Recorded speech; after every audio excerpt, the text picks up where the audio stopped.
He's like, well, I'm hosting so within his job capacity was to actually host clients for MTN for like a soccer event, like MTN 8, that soccer match between Pirates and Chiefs. Yeah, he was to host clients in the VIP section of FMB Stadium for that particular finale. Yeah, MTN 8. And he was like, I need a +1 because I'm hosting clients and I don't want to be alone just dealing with my clients that day. So do you want to come with? And I was like, yeah, sure. I thought it was so lovely because I would be absolutely happy to go on a date any day at either a concert or a sporting event, something quaint and sweet, and it's giving we can hang over here.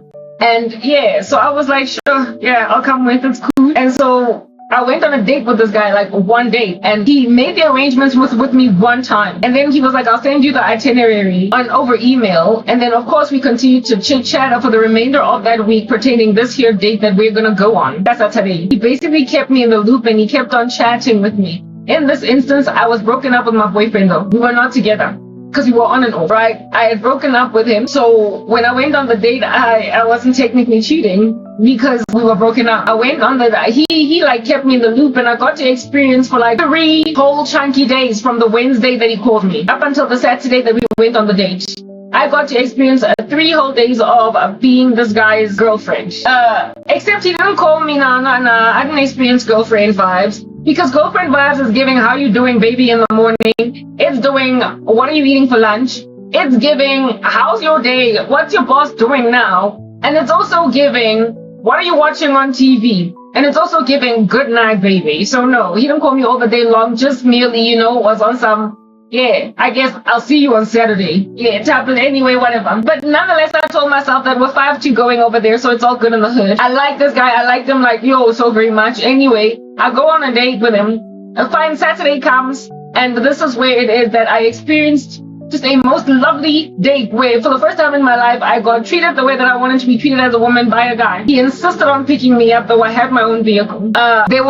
There were these buses that picked up the clients at MTN and then drove them to the stadium. I could have therefore just driven to work, parked my car, met him there, and then either gotten on these buses with him or then us travel to the stadium together. But instead he was like, I'll pick you up, right? And this guy, when he knocked on my door, go, I give him my directions, he walks up. When he knocked on my door, I knew what he was, I sort of kind of low-key knew what he wanted to do.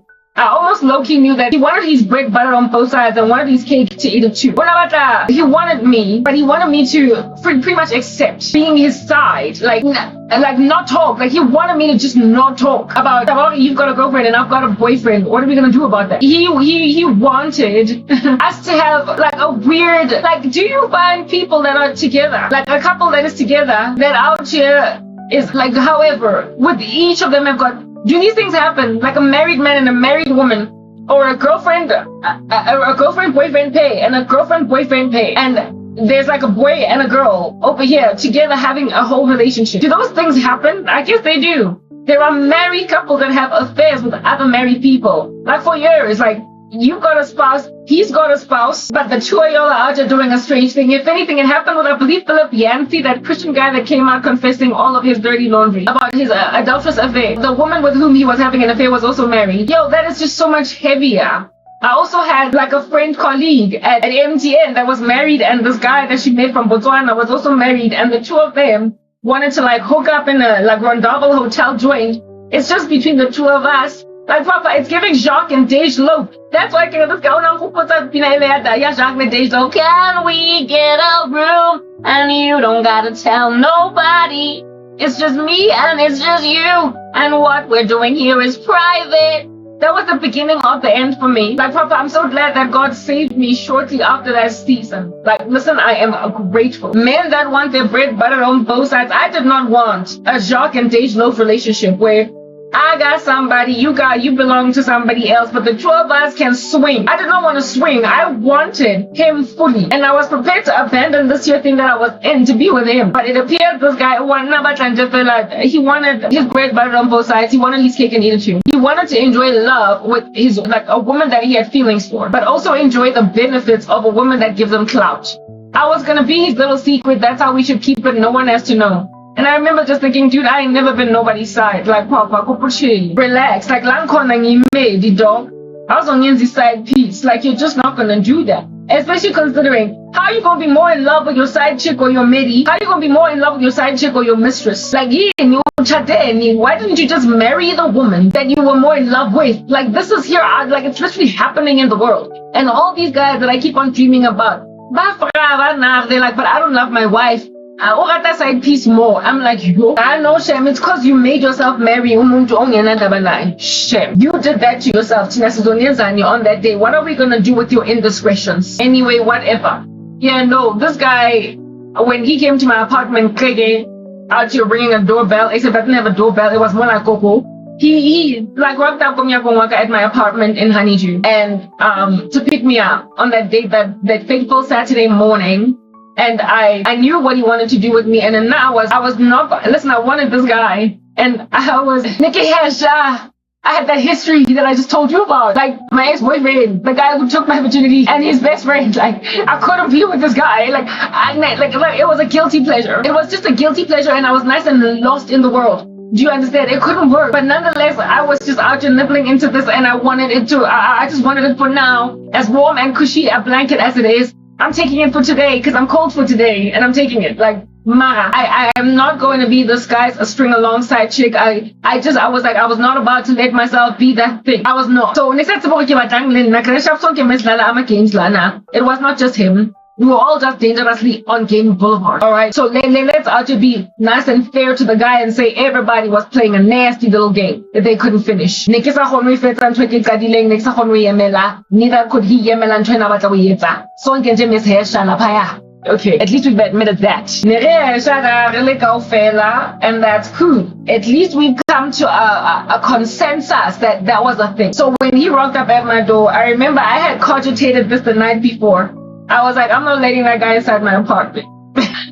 I'm not letting him in. I'm not letting him come into my house. Listen, there was nothing that we could have done at my apartment before going because he was on a schedule. He was actually at work, so he could not be late. So therefore, there was no getting a fast one in before going. He came on time and he was going to work. It was not merely pleasure that date. It was also business for him. Mara, nonetheless, I don't want a dude rocking up, coming inside my house and then looking at me some kind of way and then like expecting, what do you want? Like, what do you want? Like, don't come close. Don't come Tuesday. We're not dating. I wanted this guy. I knew I couldn't be with him. Everybody was out here nice and in denial.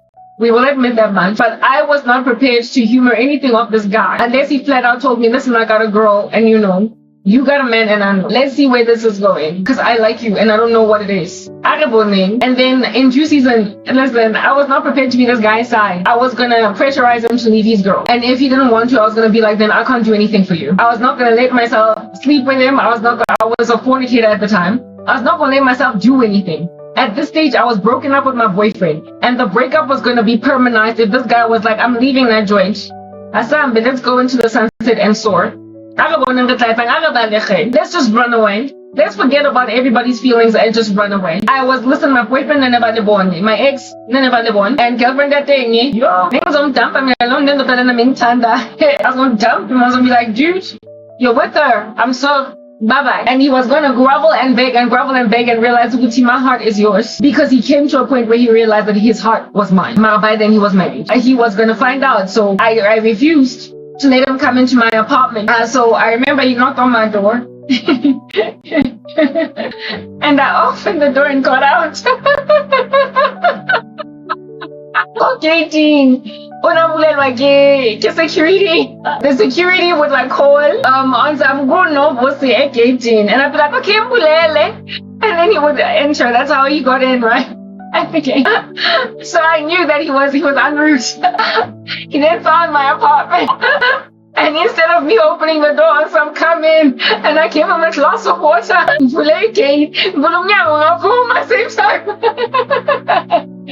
didn't want him coming in my place because I didn't want him looking at me some kind of way. I didn't want him getting all warm and cozy in my atmosphere. I did not want him being alone with me in my house. Like, I didn't want that. Like, I like this guy, but I was not trying to make out with him. I didn't want to kiss him. I didn't want to do anything. for as long as he had a girlfriend, I was not going to facilitate his cheating with me. And I was single because I was broken up with my boyfriend at that date. But I was not going to be the side chick that is out there making out with him while his girlfriend is wondering where he's at. But that date on its own was just a mammoth emotional infidelity, because the dude was out here with the woman that he was falling for, while the one that he was with, that he wasn't even all that in love with, was somewhere else out there in the wilderness. Anyway, yeah, so this here was a thing. So I opened the door, and you could tell on his face that he was kind of offended. Like, how can I even describe how this guy's facial reaction looked like? Like in the movie Temptation, Judas gets in a lift with Harley, and Harley is out there telling her that fornication should be rough and wild, and she's like, ew, and whatever. And then she says something to him that basically kind of snubs all of his flirting with her. And he's like out here holding a cup of coffee in his hand. And he immediately goes from having a facial expression like a schmuck, yeah, on his face, to just like, I'm not getting to this chick, like what? Because I'm like trying to highlight that he had that look on his face, like almost of like it was almost as though he was like, you're not letting me in. Why would you want to come in, dog? Like, listen, you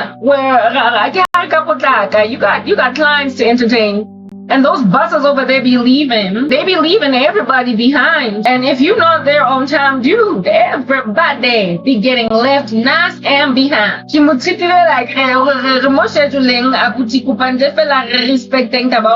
scheduling, yeah.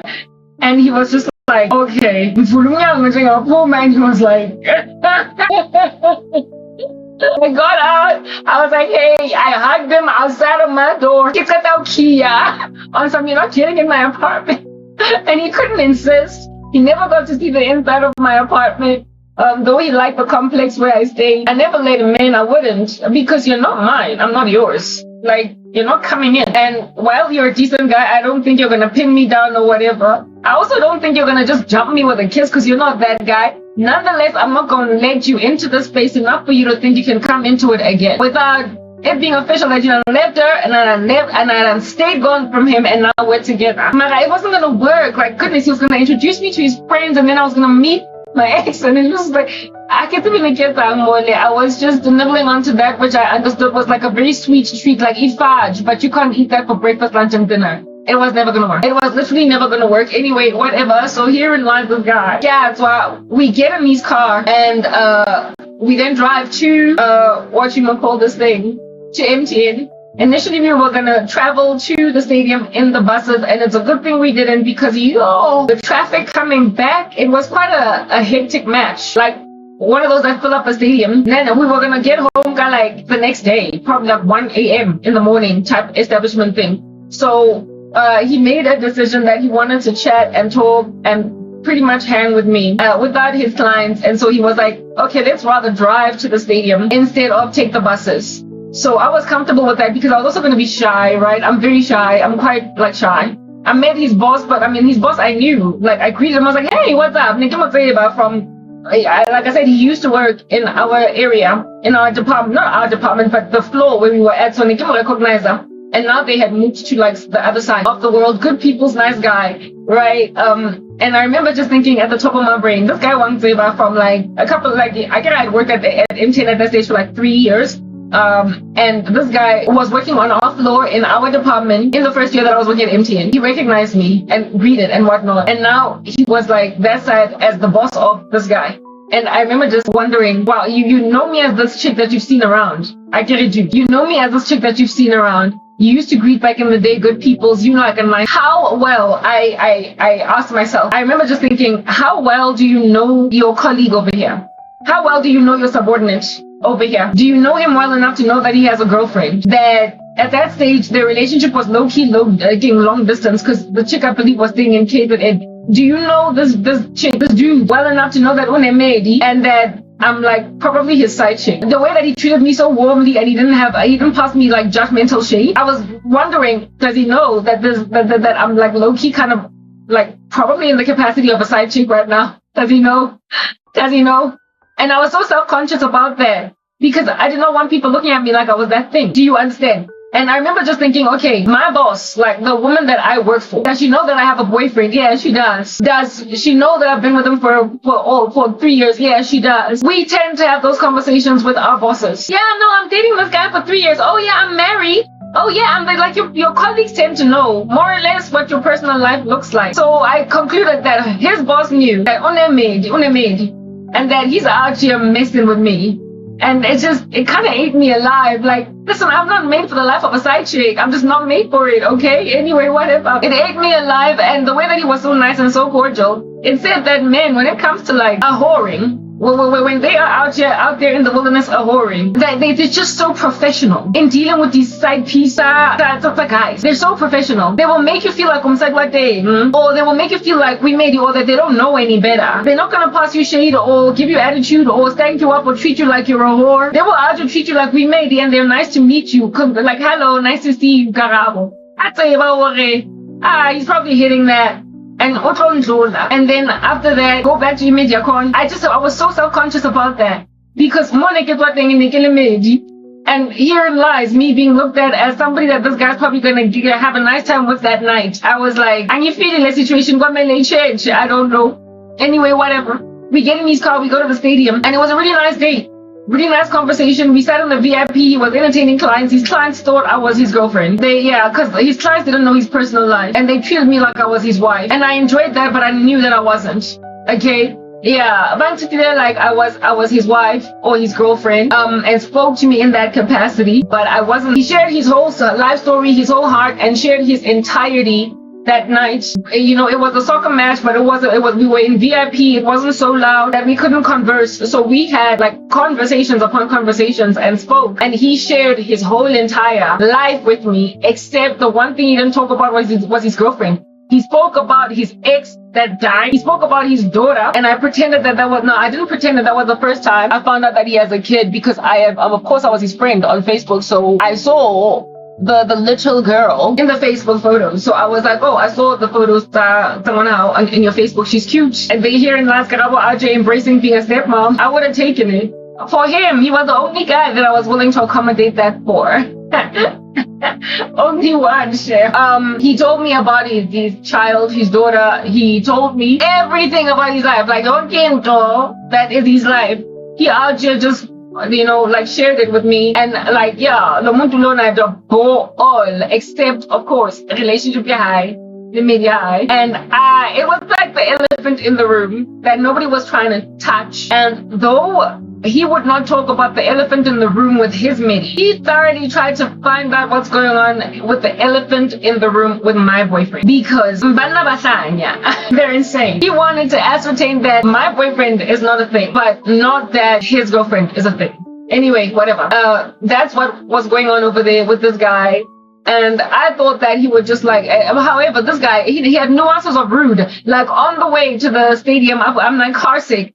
When he was driving, I was like, oh my goodness, I'm feeling car sick. I'm generally car sick. He was like, you're almost treating me like, don't vomit in my car. Listen, I ain't got no time for that. I was like, yeah, I don't want to be with a person that has no compassion for my little quirks, my nuances, and the issues I got going down. So if I'm car sick and you're my man, you understand that your woman is car sick every so often. You're not insensitive. But then again, I guess what this guy was trying to do, listen, don't nobody know. But I was not prepared to be Eastside Chikyakon. Let's just put that out there, okay? Though I was in this capacity, kind of acting like a side chick, because he hadn't broken up with his girlfriend, but I had broken up with mine. But I was trying. We broke up for a different hour. I did not break up with my ex because of this guy. We were broken up because of whatever issues we had in the relationship. But I was not trying to be a side chick, okay? Whatever. Cool. He had facets of him that were rude. And one time at the stadium, I told him about my sister. I was like, my sister has traveled pretty much all across the world. She's pretty well traveled, and she studied overseas. And you know what he said? Oh, shallow bugger. He was like, yeah, that's my kind of person. I like a person that is well traveled and well rounded. A person that has been all over these streets about these business. And that has seen the world. And I remember thinking in my spirit, I have never seen the world. My sister's the one that has traveled because of scholarships and academia. I have only ever been in South Africa.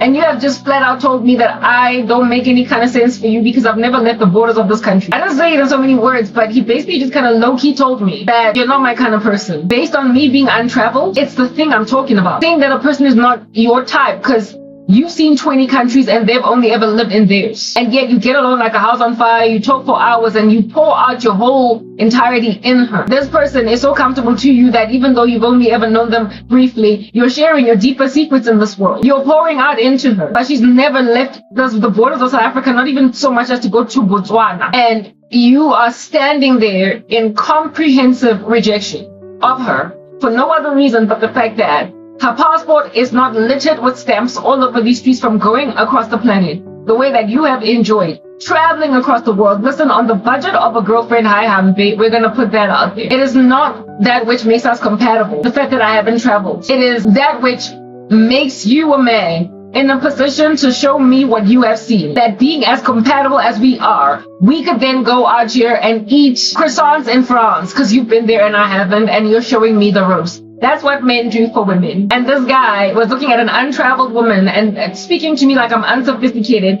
And when I told him about my sister's travels, he was like, that's my kind of human being. So were you going to treat my sister better than me if you met her? He was going to have the kind of angst in him. This guy, if he had ended up with me, given how shallow he was going to have the kind of angst in him, that he was going to have an angst in him if I was with him, if I did be with him. That, listen, my ex-girlfriend, with her, I traveled across the world. My ex-girlfriend, with her, we did this, we did that. Now with Karabo, we're on like a tight budget as young professionals. And all we can do is one trip overseas per year. But it would not be of any essence to him that in that trip overseas, there is just like a robust, like voluptuous, most rotund passion, love, and an adoration of company for each other. Also, just how besotted with each other we would be of limited significance. He would have broken me, this guy. He would have treated me like what I have to bring to the table is not much. But what I had to bring to the table was a comfortable hammock in which he could swing, where he could pour out his deeper secrets into me, because I was that much at home for him. I was home. But I was not the chick with the colorful passport. And that was his decision-making criteria until one day, now that the colorful passport doesn't matter, because you're in a marriage with a woman that is not doing it for you. Now, me never having left South Africa is irrelevant. Now, me never mind having never left South Africa, but now I'm unemployed. And don't nobody be out here looking at me. Nobody cares about me. Now you want to talk to me. Now you want to be comfortable with me, because now what matters and what has always mattered, you're finally willing to acknowledge it. Love, comfort, home, ride or die. Here we build a home. And if we have money, we travel. If we don't have money, we stay at home. But this is home. This is rest. This is Masenkatela Manja, or I'm in a wheelchair. This is when I can't go very far because my knees are sore. I'm with her and that's all I need. They ignore that. They ignore stuff like that. And for me, it's like, ignore stuff like that at your leisure, okay? But do not then later on try and make a mistress out of the chick that you didn't like because she didn't travel across the planet. Because she did not paint the globe red. He passed me up, this guy. He passed me up. Do you understand what I'm saying? Because apparently according to him, materially, I didn't add up. But if you're going to date a woman, later of yourself, you're not from a wealthy family. Purely because with her, you've got this clout. Then whatever, you deserve each other. But also, this woman, she also is to contribute to why this guy was so awry. Because I can't anymore. Not only that, however, there was also the issue with my own boyfriend, so there was just like a whole bunch of sabotage on the part of our respective significant others. But this here guy deserved everything that he had coming at the hands of his girlfriend, and however, not so much me, because in and of himself, he ended up using such heinous, like cataclysmic witchcraft on me that I could not breathe. I've had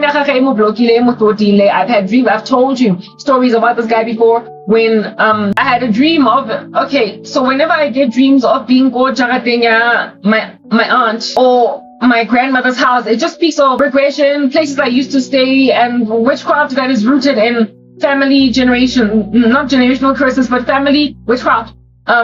And this guy, of course, never lived anywhere near my family, neither ever visited any of my family members' homes, because we never got to be close like that. We never dated, like we didn't. That was that one date. Anyway, whatever. But I had a dream where he was living at my aunt's house, evidencing the witchcraft rooted in Velevele, my aunt. Okay, he was living at my aunt's house, and I went there to Kilom Chagela. And in that dream, I was young, almost like I was a teenager, and he was young, almost like he was a teenager. And I went to go and visit him at my aunt's house where he stayed, not so much me, and his girlfriend in waking life, opened the door and told me that hi Yokochai. I saw a shadow of him passing in the passage in my auntie's house. But then this chick was like, I get. And then I got a vision within a dream where I saw him go my aunt, encircled by Amadota, Abadala, if anything. Bagibo, that had put him in like a rada, a seance, like they were chanting and grunting over him. And he was in the center of a circle. And he was just trapped in the space. He was trapped in there. And the chick at the door, his girlfriend, told me that I get Jakti, even though I saw him, first of all, Apeta, and then also I had a vision within a dream where I saw him after Andringa, I got my aunt, Bambega inside the center, Abatala Bagibo, chanting and grunting. It was like the etching of a generational curse, and it was being helped along by this girlfriend. She stood in the way of me and this guy talking, and I went to go and and she told me I would take Jakti, even though he was there. And also, my aunt, what do you call this? This was as a result of witchcraft coming from my own family, his own family, and his own ancestral or generational curses, right next to girlfriend standing in the way of him being with the woman that, frankly, he was looking at like that. So, like all this witchcraft be out blocking things, okay? All this witchcraft be out making sure that people don't meet each other, see each other, hang with each other. But if in and of I went to go and see him. So I was set free because I'm in Christ. I'm out here knocking on the door of a man that I have feelings for. And then he is the one that is blocked from seeing me because he was not free. I was free enough to open my eyes. I only got this dream once. I got born again. I was free. And I tried to knock on his door and he wouldn't answer. But because he was trapped in not only his own spells, but the witchcraft of his own family, the witchcraft of this chick and my own family. As I'm going to escape. So he could not answer the door and so leave with me. And I also had another dream at my auntie's house where this guy's witchcraft was now being affected. I even told him the dream, and that's where he didn't even respond to the email. I tried to be good people with him once I got born again because and in this dream, I walked, okay, let me just first carry on telling the story before I tell you this dream. At the stadium, we had a house on fire, happiness. His team lost. And I thought that he got sad at the end of the day because his team lost. He did not favor Chiefs. I came to learn on favor Pirates because I didn't give a on social media. So I thought that this guy was all sad and upset because his team lost. But no, that was not it. He was not that kind of guy. He wasn't the kind to be just namby-pamby because his team lost. Especially considering he was entertaining clients.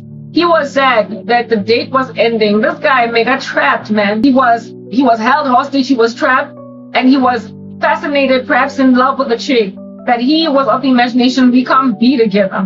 He had already made that decision in himself, and I thoroughly cannot tell you what made him make that decision, but he suddenly got sad towards the end of the night. Like, we were cool throughout the day. We were cool throughout the drive as we were getting out of the stadium in that chock-a-block traffic. But as soon as we got on the highway, where the traffic had cleared, he was suddenly somber.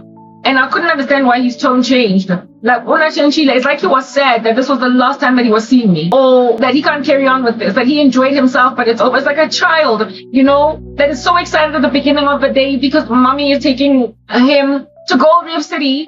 And then at the end of that day, when now it's time to go home, or children coming back from camp after a week of fun away from Josie Maboning.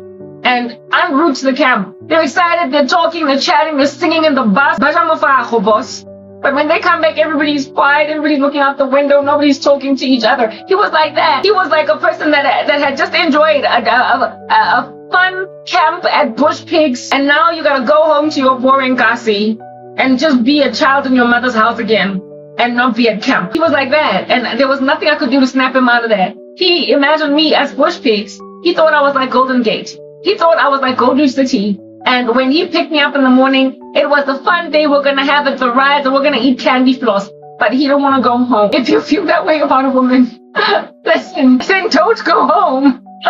Then don't go. If you feel that way about a woman, then don't go home. Because she is home. However, you're going to feel like she is the Tripiako Bush Pigs, then make her Josie Mabone. It's that basic. And this is the thing that I'm out here talking about with Amadota. They be passing women up and then feeling all sad that they can't be with them when they're still single. And then when they get married, they try to make them side chicks. You passed me up because you thoroughly thought I was Bush Pigs as opposed to Ejafti Ngindi. That's why you couldn't have fun with me all the day long. So you passed me up. And at that stage, I was already interrogating the things of God. And at the stadium, he had spoken blasphemies against God because we spoke about a myriad of topics. This guy was just not right for me, evidently, but I was still kind of tepid and lukewarmish because I was newly interrogating the things of God. I was attending church. I feel like I was even saved, right? But I liked him so much that I was trying to ignore what I guess perhaps godly conviction was trying to give me. I even prayed that God would give me this guy as a husband. Of course, God ignored me because he was just ungodly. And he never would have made any kind of sense for me, as I would later come to learn. He did not want freedom, though I was free. And I was out here trying to hang out with a man incarcerated, though I was free. So when we came back home, when he was driving me back to my apartment, oh my goodness, he was so sad on the highway. I couldn't understand what was going on. Like, it's not like he was quiet all the way back, like not talking, but he was evidently crushed. He was evidently sad. And I was like, why are you sad? Like, I didn't say it, but he was sad. And I said, right, D. And next time, anyway, whatever. He finally, parks the vehicle, go Jagateng. He parks the car, go Jagateng. And I'm like, okay, thanks, And I give him, listen, I expected this guy to get out of the car because he was always just such a gentleman. I expected him to get out of the car, give me a hug, and then I go into my apartment. He just stayed in his car on some okay bye. Like, he just sat there. So I hugged him. I went over to him to hug him. I knew in myself that I was not going to kiss him. If he tried to lean in for a kiss, I was going to tell him, you've got a girlfriend. I was going to hit him with that. But he didn't try. So I guess I'm glad he didn't try, because then we would have entered into an awkward conversation or whatever. But he was just really sad. He was just like, listen, glum. I don't know what was going on over there. He was glum, so I get out of the car like, goodbye, dude. But then when I get inside the house, I realized that in my apartment, he asked me to hold his wallet in my bag. And I realized that he had left his wallet with me. He was just so sad, like he couldn't focus. He had left his wallet with me, so I called him as he was driving. Like, I think it was like maybe like 15 minutes before I realized that wallet was in my bag. So and I was like, hey, your wallet is in my bag. Come and your wallet is in my bag. Like, you left it with me.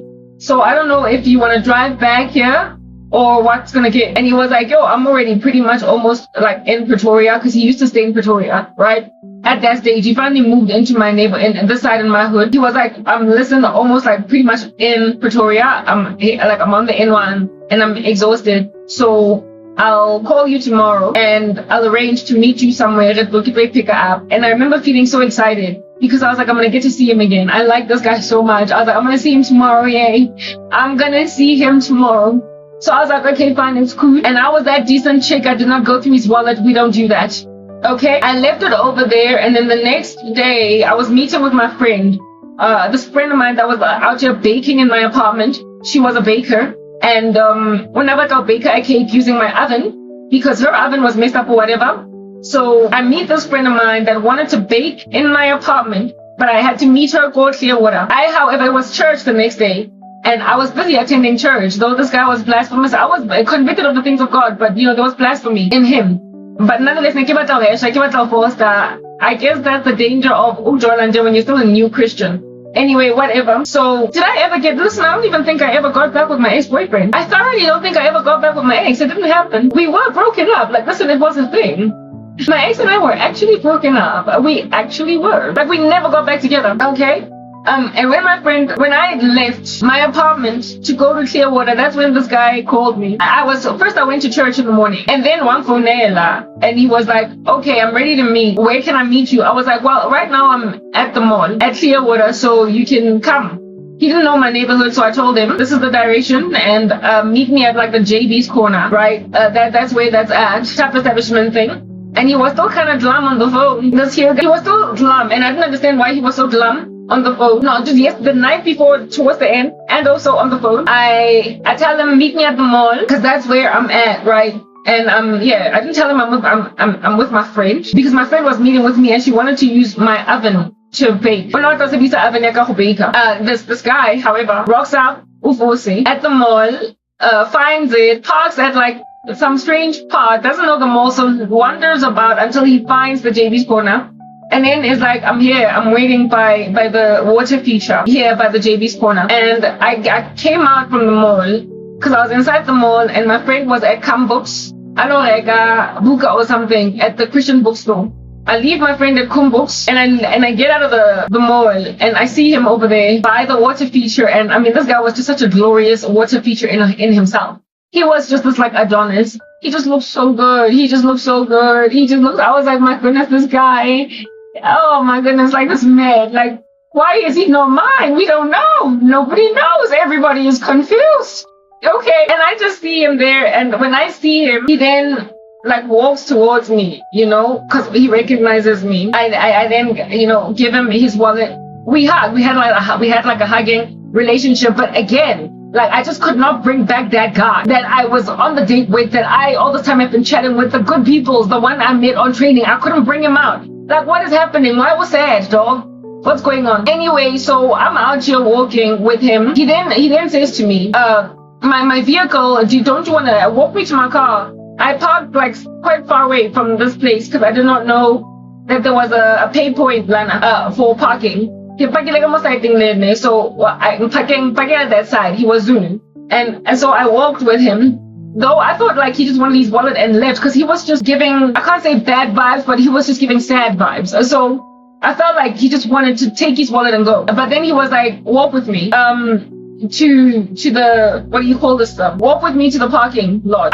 To the pay station. I walk with him. And as I'm walking with him on this particular day, I was wearing a kitten heel. He was still taller than me. Again, decisions that you're making just based on, listen, don't nobody know. It's like he was trying to diminish me. Okay. He's like, why are you so tall, Namhlanje? Why are you gaga? And I was like, my shoes. Like, I'm wearing a kitten heel. He's like, hey, no pume sontweni.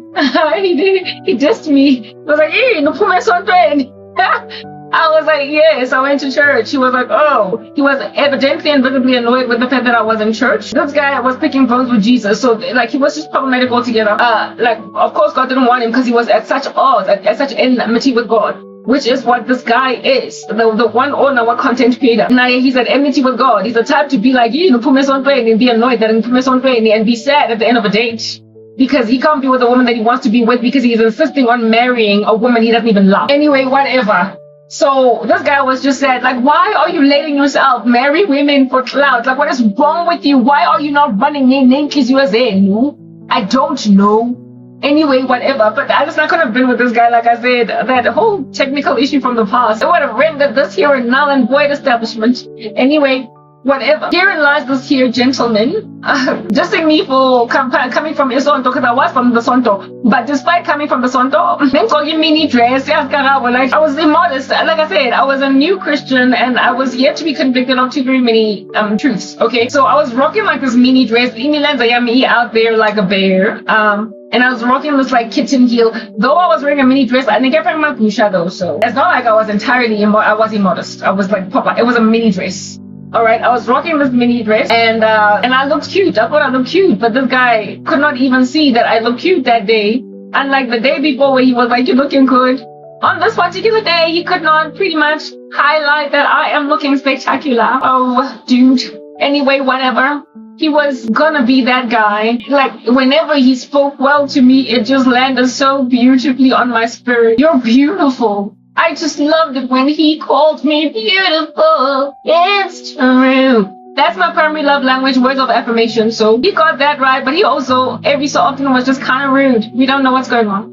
Okay, herein lies Mr. Oak. Herein lies Mr. Dude. I'm walking with him to the pay station for the faraway spot where he had parked his vehicle. And as we're walking there, he's looking around on some, where can we sit? Maybe like to have a drink. I'm like, Ezzy, herein lies this guy dissing me for coming from Isondo.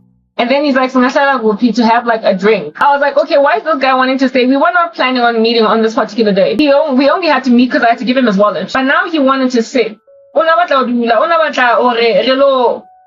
Drinks at the JB's corner. Of course, I don't drink alcohol. I believe he did. So I was going to have like a strawberry daiquiri and he was going to have maybe a beer. I don't know. Like he was not right for me. He wasn't, but man, I was besotted. Anyway, what if, I don't know, like would I have influenced that guy for Jesus, his ex-girlfriend, no, the one that passed away, I was not going to win him. I was just going to love Jesus and he was not. And like I said, I was never going to be his side chick because I was already convicted of the things of God. This guy was booted out of the way. He was not enabled to keep on playing games with me because of Jesus. But like, that's why I get it. If at all, if nekisapoloswa, man, because I was feeling him. He was gonna play me like a figurine. He had me wrapped around his finger. Did you have to let it linger? Did you have to? Did you have to? Did you have to let it linger? You know I'm such a fool for you. I know this Okie. I was not going to be a side chick that lingers for years. Even as a worldly woman, I was not gonna let that get. He was gonna frustrate me back to my ex-boyfriend. I was gonna fall for him, but then I was gonna be like, I can't be what you want me to be for you. I was never gonna allow him to make a woman that came out of a relationship where she was maybe a side chick. I was just not gonna be that thing. So it wasn't gonna work. I was gonna be at odds with what he was trying to do. And ultimately, and this time around, because we would have essentially talked about big, deeper matters and maybe made out, more so was he going to be possessive over me. I can figure this guy not good job. And as he didn't touch me. At most, he hugged me. He didn't stroke my cheek. He didn't look deeply into my eyes, nothing. He was just very unhappy about looking but not being able to touch. Though I was the one that outbreeded him, he nonetheless was with a deep cognitive dissonance in his brains, in his members, in his core, enough to be nicely and hotly confused where I'm concerned. So I don't know what would have happened if I was worldly. I don't know, but I don't believe I would have allowed myself to be a side chick. And besides, I've never been a side chick. Yeah, I've never been the thing that a guy out here be messing with while I've never. Never can allow with this guy. Yo, I was never. I was never. Because I'm not gonna be with you on a girlfriend. For a woman that he is just passing the heck up. That's all that this was gonna be. If this guy passed me up, why'd you pass me up, dog? And not unless you found out that I'm that girl that dated your best friend and ended up with his friend. And I don't think he knew. Because if he knew, God would have showed me. That's what I say. So he was not inspired by that dilemma. Though I was. I don't know what made this man pass me up, but it's the thing that makes black men keep on passing up women. Like they keep on moving past heart, women that are their heart. And then they go and they chat that women that they're not feeling that much, but they got clout over there. While the woman that is your heart will mourn on the day you get married. You will mourn for the rest of your marriage that you didn't marry her. I have cried over a guy that I was besotted with and married another woman. I got over it, but today he's still all up in my grill like white on rice. I know what it's like to be left alone in all of my singlehood while a guy goes and marries another woman. And then he spends his life regretting it while I move on. So that's the epidemic of what's happening inside men these days. And we don't care and we don't know how we're going to deal with that, but we are maintained in apathy. Yes, we are. Anyway, herein lies this guy at the Clearwood Watermoon, and he's like, let's get drinks. And I'm just like, Yazzie, dude, if you had told me when you called me, because I like you so much, when you had called me and said, okay, I'm coming to pick up my wallet, but since I'm coming to pick up my wallet, we might as well just go for drinks. Let's just hang out. And then after like 2 hours, we'll like part ways again. All right. And at the stadium where we hung out at the match, he made a joke. He's very funny, right? He was extremely funny. Like, I love me funny guys. Like, my man, this guy was just a comedian for days, right? And he made a joke and I giggled at it. And one of the things, after I giggled at some joke that he made, he was like, yo, hey, I don't want to do something like that. Next thing, you're not going to want to come with me again. You're not going to want to meet me again. So when he said that, I was like, oh, you want to meet me again? You're going to call me again? We're going to hang out again? I want to hang out again. I'm cool with hanging out again. So he hinted that he wanted to hang out again. And then at the Clearwater Mall, he could have called me in the morning and said, I'm coming to pick up my wallet. Maybe afterwards we should just grab drinks, seeing as we're already hanging. This guy could have been like, we might as well stick out for like an hour or two. He could have called me. He could have let me know when he called me in the morning to let me know that he wants to pick up his wallet in an hour's time. It's ready. He could have just said, I'm coming that side. It's time now. And I've got like 2 hours to spare. So like, where can we meet to like out here? Have some like pineapple drinks. You can have a pineapple drink and I'll have a beer. It was early on Sunday. Why you be out here having a beer? Kupa unwe juice. I don't think he was gonna have a beer. But anyway, whatever. He wanted to have drinks, okay? And I was content with all those drinks. I would have been content with them if he had told me. But remember, I'm out here with my friend. I'm out here with my girl. Do you understand? I'm expecting that I'm gonna give this guy his wallet back because he's got not an attitude. My whole sad. And so he's obviously not trying to hang with me. So I was just gonna give him his wallet and then like retreat. That's why I was with my friend at the mall. Otherwise, my friend was happy. She was happy-go-lucky. She was like good people. I remember even telling my friend, oh my goodness, a guy that I have a massive crush on, he wanted to have drinks. And my friend was like, go, just give me the keys to your apartment. I'll go and bake. Go. So my friend would have been happy to be like, go. Or I would have left my friend at my apartment to bake. I would have left my friend at my apartment to bake and then hung out with the guy. Do you understand? If only he had just let me know. But he didn't let me know. He was in so much cognitive dissonance. He was so torn.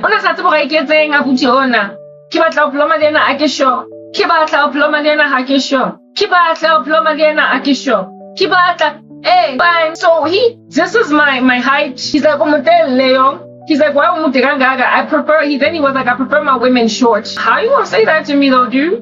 Like, here it is that I'm walking back with him to go and pay for parking. And before we go pay for parking, he's like, why would though I was shorter than him. And he looks down, he's like, oh, you're wearing those heels. I'm like, yeah, rolls his eyes. And then he's like, I prefer my women short. He prefers his women short. I'm a tall woman and I'm shorter than him in heels and out of heels. On flats and in heels, I'm still shorter than him. He was that tall. Dude, I can never tower over you, even Kadikwekwa. How short do you want your women exactly? Okay, evidently really very short. It's like this guy was emasculated by already being with a powerful woman, a strong woman, a wealthy chick, and now he's taking it out on me. I was thoroughly this man's punching bag. I was the weaker lady that out here obviously liked him, and he was just throwing blows at me. He was rude at me the one time when I walked with him to the auditorium. He was rude in the car out here dissing me for being car sick, and now he is rude to me, telling me that he prefers his women short. You prefer your women short. You know I'm tall. You met me on the day of training. I was tall that day. I've been tall all this time, though I am still shorter than you. You like me enough to be hollering at me. I was with you at the stadium all the day long yesterday, and I was still tall back then. Today I'm just wearing a kitten heel, and that's why I'm slightly taller. And you're gonna sit there and speak to a woman that you have feelings for, and in order to diminish her and make yourself feel better about letting her go, you then tell me you prefer your women short. You're telling me that to make yourself feel better, and you're diminishing me and breaking my heart and hurting me by mocking my height, which I have no problems with. I have no issues with my height. You're telling me that my height essentially is not the kind of height that you like in a woman. Almost telling me, you like me, I like you, but you're too tall. What the heck, dude? Like, that's all you gotta say, for real? Like, you're gonna tease me and say that you're not in my league. After you take me out on a date, I didn't invite you, I didn't ask you to call me, and I didn't ask you to dote over me in front of your clientele and them talk about me in front of you like I'm your wife. I didn't ask you to be khadise kam msadi o mo ratang mara o sa batleng o mo tshenta o sa batleng o ploma le yena o tsebang gore she's got principles and morals enough to reject you trying to make her a side chick. Don't make yourself feel better about passing me up by dissing me. Do not do that. Like, what the heck, dog? You broke my heart. Anyway, when he said that, I was like, okay, this guy just keeps hitting me with blows. He's diminishing me with blows. That he might justify maintaining a relationship with a woman he's not even feeling all that much. Okay, listen, it's alright. When he said that, I was like, oh. And then at which point he then was like, where can we go for drinks? What the heck is happening in this guy's mind? You diss me and then you ask me for drinks. Do you think this guy, like, was he just gonna keep yo-yoing me like that? At some point. Like, I was not gonna be able to take all that vitriol. I once left a guy because he gazed into my eyes longingly at night and then said, hey baby, I never saw him again. So if this guy just continued on a trajectory of just mocking me, I was gonna get to a point where I'm like, listen, I know who I am. I know I'm special. I don't need drugs. I'm addicted to life. Like that ad getting drugs from back in the day. You're a drug.